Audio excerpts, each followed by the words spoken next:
கர்த்தருடைய பரிசுத்த நாமத்துக்கு மகிமை உண்டாகட்டும். இயேசு கிறிஸ்துவின் நாமத்தினாலே உங்கள் யாவருக்கும் ஆத்ம தரிசன ஜெபத்தின் சார்பில் அன்பான புத்தாண்டு வாழ்த்துக்களை தெரிவித்துக் கொள்கிறேன். அன்பானவர்களே, கடந்த 2025 ஆண்டிலே பல பாடுகள், பல போராட்டங்கள், பல இழப்புகள், பல ஏமாற்றங்கள், நம்முடைய வாழ்க்கையிலே பல பிரச்சனைகள், நிந்தைகள், அவமானங்கள், எத்தனையோ காரியத்தை நாம் சந்தித்திருக்கலாம். ஆனாலும் ஆண்டவர் இவை எல்லாவற்றிலும் நம்மோடு இருந்திருக்கிறார், நம்மை பாதுகாத்திருக்கிறார், பராமரித்திருக்கிறார், நம்முடைய வாழ்க்கையிலே நடக்க வேண்டிய வழியை காண்பித்திருக்கிறார், கரம் பிடித்து நடத்தியிருக்கிறார். பயப்படாதே, நான் உனக்கு துணை நிற்கிறேன் என்று சொல்லி ஆண்டவர் அற்புதமாய் ஆச்சரியமாய் நடத்தியிருக்கிறார். அன்பானவர்களே, இந்த 2026 ஆண்டிலும் கர்த்தர் எனக்கு கொடுத்த வாக்குத்தத்தம் எசையா தீர்க்கதரிசன புஸ்தகம் 61 அதிகாரம் 7 வசனத்தின் முன்பாகும், உங்கள் வெட்கத்துக்கு பதிலாக இரண்டத்தனையான பலன் வரும். இதுதான் இந்த ஆண்டு உடைய தூத்துக்குடி ஆசிரியர் திருமண்டலத்தினுடைய சட்ட வாக்கியமாக இருக்கிறது. ஆனால் கர்த்தர் நவம்பர் மாதத்தில் நான் ஜெபிக்கும் பொழுது ஆண்டவர் இந்த வார்த்தையின்படி வருகிற வருடத்தில் உன்னுடைய வெட்கத்துக்கு பதிலாக இரண்டத்தனையான பலனை நான் தருவேன் என்று வாக்கு பண்ணினார். அந்த நாட்களில் ஒரு கேள்வி, என்ன வெட்கம் இருக்கிறது, என்ன ஏமாற்றம் இருக்கிறது, என்ன இழப்புகள் இருக்கிறது, நான் எதை இழந்து விட்டேன், நான் எந்த காரியத்தில் நான் தடுமாறி நிற்கிறேன், அப்படியெல்லாம் நினைத்த பொழுது இந்த வருடத்தினுடைய கடைசி நாட்கள் வந்த பொழுது டிசம்பர் மாதம் 24ஆம் தேதி எங்கள் குடும்பத்தில் ஒரு பெரிய இழப்பு ஏற்பட்டது.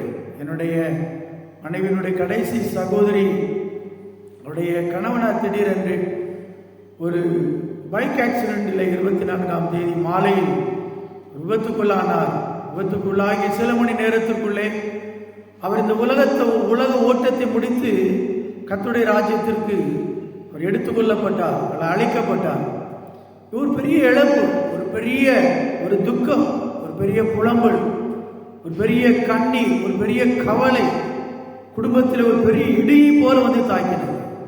எல்லாரும் கதறினோம். இந்த வருடத்தில் கிறிஸ்துமஸ் பண்டிகை நாட்களாய் காணப்படவில்லை, அது துக்க நாட்களாய் காணப்பட்டது, வேதனை நாட்களாய் காணப்பட்டது. அதை சகித்துக் கொள்ள முடியவில்லை, ஏற்றுக்கொள்ள முடியவில்லை. அப்படியாய் குடும்பம் முழுவதிலும் கதறினது, குடும்பம் முழுவதும் கண்ணீர் வடித்தது. ஆண்டவர் சொன்ன வார்த்தையின்படி வெட்கம் வாழ்க்கையில வந்தது, துக்கம் வாழ்க்கையில வந்தது, ஏமாற்றம் வாழ்க்கையில வந்தது, இழப்புகள் வாழ்க்கையில வந்தது. ஆண்டவர் சொல்லியிருக்கிற வார்த்தை, இந்த வார்த்தை ஒரு நாள் மாறாது. தேவன் ஒரு வார்த்தை சொல்வார் என்றால் ஏற்ற சமயத்தில் சொன்ன வார்த்தையானது அது வெள்ளித்தட்டின் மேல் வைக்கப்பட்ட பொற்பளங்களுக்கு சமானம்.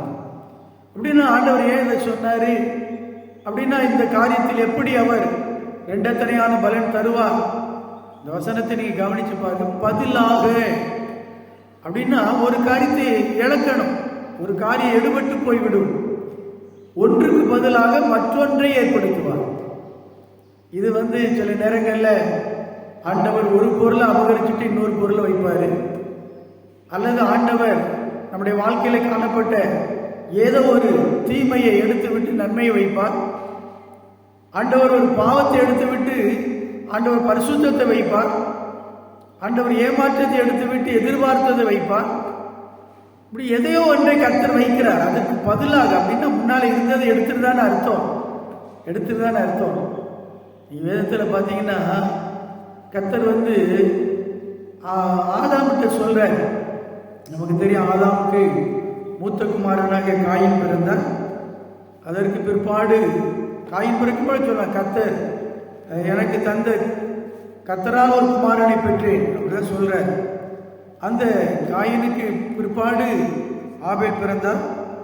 ஆனால் ஆபேல் காயினுக்குள்ளே ஒரு பெரிய வேறுபாடு காணப்பட்டது, குணத்திலே காணப்பட்டது, பேச்சிலே காணப்பட்டது, செயல்களிலே காணப்பட்டது. காயின் முற்றிலுமாக அவன் தீமை செய்கிறவனாய் மாறினான், பிசாசுக்கு இடம் கொடுக்கிறவனாய் மாறினான்.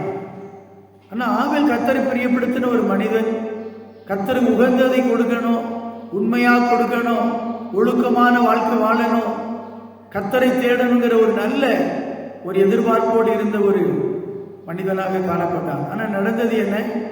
ஒரு நாள் இந்த ஆபேல் கொல்லப்பட்டான். ஆபேல் கொல்லப்பட்டது எதற்காக? அவன் உலக பிரகாரமான காரியத்துக்கு கொல்லப்படலை. அவன் கர்த்தருக்கு காணிக்கை செலுத்தினான். அதிகாரம் 4ஆம் அதிகாரம் 4ஆம் வசனத்தில் சொல்லப்பட்டிருக்கு, கர்த்தர் ஆபேலையும் அவன் காணிக்கை அங்கீகரித்தான். இதை காயின் பார்த்தான். அவன் காணிக்கை அங்கீகரித்தார். அவன் மந்தையில முதன்மையானது கொழுமையானதை கொண்டு போய் படைச்சான். நான் தான் முதல்ல காணிக்கை கொண்டு போனவன்.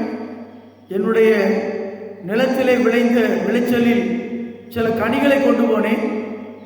கர்த்தர் அவருடைய காணிக்கையை ஏற்றுக்கொண்டார், என்னுடைய காணிக்கையை ஏற்றுக்கொள்ளவில்லை. அந்த ஒரு எரிச்சல், அந்த எரிச்சலினாலே காயினுடைய முகநாடி மாறுபட்டது. அது நிமித்தமாய் அவன் தன் சகோதரனை பகைத்தான், தன் சகோதரனை கொலை செய்தான். இந்த இழப்பு ஆதாமாலும் ஏவாளாலும் அங்கீகரிக்க முடியவில்லை, மறக்க முடியலை. ஆபேலை நினைச்சு அந்த குடும்பம் துக்கப்படுகிறது, புலம்புகிறது. அதனால கர்த்தர் அந்த இழப்பை ஈடுகட்ட, அதிலிருந்து அவர்களை அந்த துக்கத்திலிருந்து வெளியே கொண்டு வருவதற்கு அங்கே சொல்லப்பட்டிருக்கிறது. ஆதியாகமத்தின் புஸ்தகம் 4ஆம் அதிகாரம் 25ஆம் வசனம், பின்னும் ஆதாம் தன் மனைவி அறிந்தான், அவன் ஒரு குமாரனை பெற்று காயின் கொலை செய்த ஆபேலுக்கு பதிலாக, நல்லா கவனிங்க, காயின் கொலை செய்த ஆபேலுக்கு பதிலாக தேவன் எனக்கு வேறொரு புத்திரனை கொடுத்தார் என்று சொல்லி அவனுக்கு சேத் என்று பெயரிட்டான். அந்த காலத்தில் அந்த குமாரனை தேவன் கொடுத்ததுக்கு நோக்கம் இருந்தது, முகாந்தரம் இருந்தது. நீங்கள் வேதத்தில் சில இடத்துல பார்த்தீங்கன்னா சில ராஜாக்களை அகற்றிவிட்டு சில ராஜாக்களை கொண்டு வருவார், சில தீமையை அகற்றிவிட்டு நன்மையை கொண்டு வருவார், சில சாபத்தை அகற்றிவிட்டு தேவன் அதிலே ஆசீர்வாதத்தை கொண்டு வருவார், சில பாடுகளை அகற்றிவிட்டு ஆண்டவர் அதிலே நன்மையானதை கொண்டு வருவார். வேதத்தில் நிறைய காரியம் பார்க்கலாம். அதே போல சில இடத்துல அகற்றிவிட்டு அவருக்கு பிரியமானதை கொண்டு வந்து வைப்பார். நாம பிரியப்படுகிறதை எடுத்துடுவாரு, நாம பிரியப்படுகிறது அந்த ஸ்தானத்தை விட்டு பிடுங்கி விடுவார். ஆனால் அதுக்கு பதிலாக அவர் என்ன செய்வார்? அவர் பிரியப்படுகிற, அவர் விரும்புகிற, அவர் எதை தரணும்னு நினைச்சாரோ அதை கொண்டு வந்து வைப்பார். சில இடத்துல கர்த்தர் அவரே அந்த இடத்துல வருவார். அல்லேலூயா! இவ்வளவு பெரிய ஆனந்தம் தெரியுமா? அவரே ஆளுகை செய்வார், அவரே தகப்பனா மாறிடுவார், அவரே துணையா மாறிடுவார், அவரே பரிகாரியா மாறிடுவார், அவரை நண்பனாக மாறிவிடுவார். பதிலாக தான் வருவார். ஒன்றுக்கு பதிலாக ஒன்று கொடுக்கிற தேவன் சொல்லப்பட்டிருக்கிறது. வெக்கம் ஏதோ ஒரு காரியத்தில் நம்ம வாழ்க்கையில பாவ வாழ்க்கையினால, சாப வாழ்க்கையினால, ஒருவேளை பலவீனத்தினால, வியாதியினால, சில மரணத்தினால நம்ம வெக்கத்தோடு இருக்கிறோம். அதுக்கு பதிலாக கர்த்தர் என்ன செய்யறாரா? சில நன்மையை தாரார், அவருடைய மாற்றி ஏற்பாடு செய்கிறார். அதற்கு பதிலாக ஒரு ஏற்பாடு வச்சிருக்கிறார். அதான் தேவ சித்தம்னு சொல்றோம்.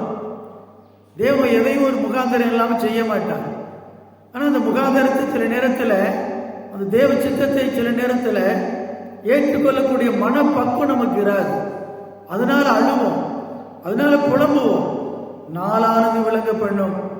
காலங்கள் செல்ல செல்ல தான் தெரியும் ஆண்டவர் ஏன் இதை அனுமதித்தார், ஏன் இதை கர்த்தர் என் வாழ்க்கையிலே தந்தார், ஏன் கர்த்தர் இந்த காரியத்திலே அவர் என் ஜெபத்தை கேட்காதபடிக்கு மௌனமாயிருந்தார், அமைதியாயிருந்தார் என்பதை பிந்தின காலத்தில் பார்க்க முடியும். ஆண்டவர் ஆபேலுக்காக துக்கித்துக் கொண்டிருந்த ஆதாமையும் ஏவாளையும் ஆண்டவர் அவர்களை அந்த துக்கத்திற்கு பதிலாக, அந்த இழந்து போன ஆபேலுடைய ஸ்தானத்திற்கு பதிலாக சேத் என்ற ஒரு குமாரனை கொடுத்தார். நான் நினைக்கிறேன் அந்த சேத்து சாட்சாத் எப்படி இருந்திருப்பான்? சில எடுத்த மாதிரி ஆபேலை போல இருந்திருப்பான். அவருடைய பேச்சு, அவருடைய நடை, உடை, பாவனை எல்லாம் அந்த ஆபேலை போலவே இருந்திருக்க கூடும். நான் கர்த்தர் சொன்னாரு, ஆபேலுக்கு பதிலாக தந்தமப்பா, இவனை பார்த்து உன் மனசை தேத்திக்கும், இவனை பார்த்து என்னை தொழுது கொள்ள நீ மறந்து விடாது, என்னை ஆராதிக்க மறந்து விடாது. பிரியமான சகோதரிகளே, இயேசுவின் நாமத்தில் 2026ஆம் ஆண்டு கடந்த காலத்தில் எத்தனையோ வேதனை, பாடுகள், போராட்டங்கள், இழப்புகள், ஏமாற்றங்கள் உண்டு. ஆனால் அதுக்கு பதிலாக கர்த்தர் அவர் நோக்கத்தின்படி, திட்டத்தின்படி, சித்தத்தின்படி சில காரியத்தை வச்சிருக்கிறார், மாற்று ஏற்பாடு வச்சிருக்கிறார், ஆசீர்வாதம் வச்சிருக்கிறார், ஆறுதலை வச்சிருக்கிறார், ஆசீர்வாதத்தை வச்சிருக்கிறார், ஆரோக்கியத்தை வச்சிருக்கிறாரு, மேன்மையானதை வச்சிருக்கிறாரு, மகிமையான வச்சிருக்கிறாரு. அதை அறிந்து கொள்வோம். கர்த்தர் வருகிற 2026 ஆண்டுல உங்க வாழ்க்கையில அதற்கு பதிலாக என்னெல்லாம் அன்னைக்கு அபேலுக்கு பதிலாக சேர்த்து கொடுத்தது போல என்னெல்லாம் பதிலாக தேவன் நமக்கு கொடுக்கிறார் என்பதை வரும் நாட்களிலே சின்ன சின்ன வீடியோக்கள் மூலமாக உங்களோடு பகிர்ந்து கொள்கிறேன். இதை பாருங்கள், இதை பகிர்ந்து கொள்ளுங்கள், இதற்காக ஜெபியுங்கள். கர்த்தர்களை ஆசீர்வதிப்பார். ஜெபிப்போமா?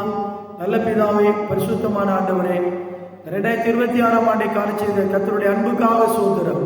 ஆண்டவரை கடந்து வந்த பாதையெல்லாம் திரும்பி பார்க்கிறோம். ஆண்டவரை முட்களை பார்க்கிறோம், வேதனைகளை பார்க்கிறோம், இழப்புகளை பார்க்கிறோம், ஏமாற்றங்களை பார்க்கிறோம். தகப்பனே, உம்முடைய பாதத்தை நாங்கள் பிடித்துக் கொள்கிறோம். உண்மை உறுதியாய் பற்றிக் கொள்ள மனதுடையவன், உண்மையே நம்பியிருக்கிறபடியினால் அவளை பூரண சமாதானத்துடன் காத்துக்கொள்வேன் என்று சொன்னேன். ஒரு பூரண சமாதானம் 2026 ஆண்டிலே எங்களை, எங்கள் குடும்பங்களை, ஆண்டவரே, எங்களுடைய திருச்சபையை, எங்கள் தேசத்தை பரிபூரணமாய் மூடிக்கொள்ளட்டும். அப்பா, தீமை நன்மையாய் மாற்றும், அநியாயங்கள் அக்கிரமங்கள் மாறி போகட்டும். ஆண்டவரே, உமக்கு ஸ்தோத்திரம், ஸ்தோத்திரம். அப்பா, உம்மை நோக்கி பார்க்கிற ஒவ்வொரு பிள்ளைகள் வாழ்க்கையிலும் கர்த்தர் நன்மையானதை தான், அதிசயமானதை தான், அற்புதங்களை செய்யும். இயேசுவின் நாமத்தில் வேண்டுகிறேன் நல்ல பிதாவே. ஆமென், ஆமென், ஆமென். God bless you.